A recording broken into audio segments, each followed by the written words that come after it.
This is an informative video for professionals only.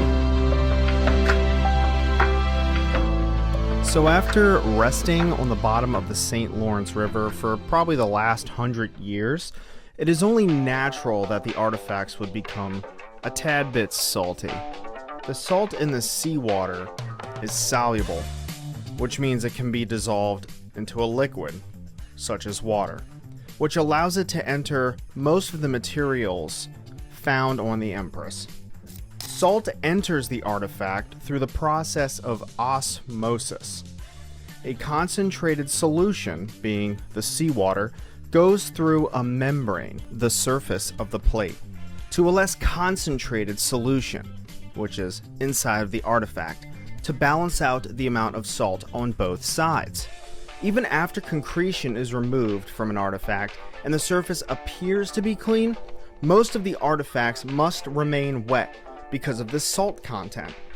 If an object dries without removing the salt, it will crystallize and expand, putting pressure on the structure of the material, potentially ruining the artifact.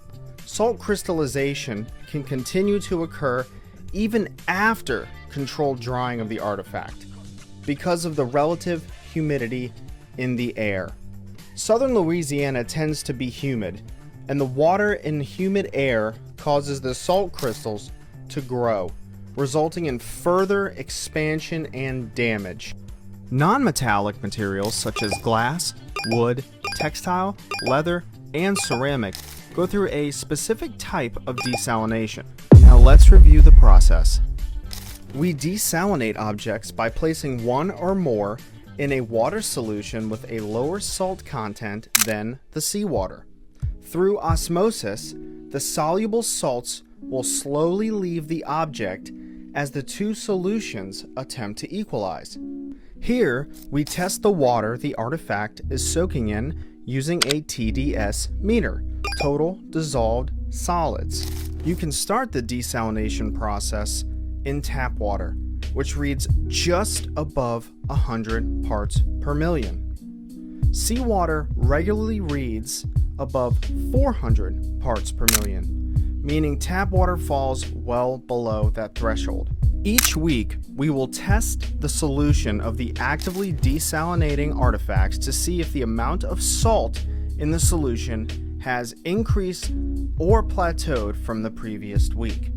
When the reading stops climbing, we change the water out for fresh water and begin the testing process all over.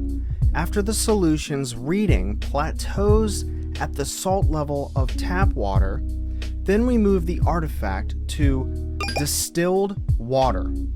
Distilled water is tap water that has gone through a system that has stripped the water of all impurities, including salts, and is a common type of purified water that anyone can buy at the store. Distilled water reads at 0 parts per million. So when the artifact solution reads 0 parts per million, it has completed desalination and will begin the next part of conservation. Please stay tuned for future videos about the next steps.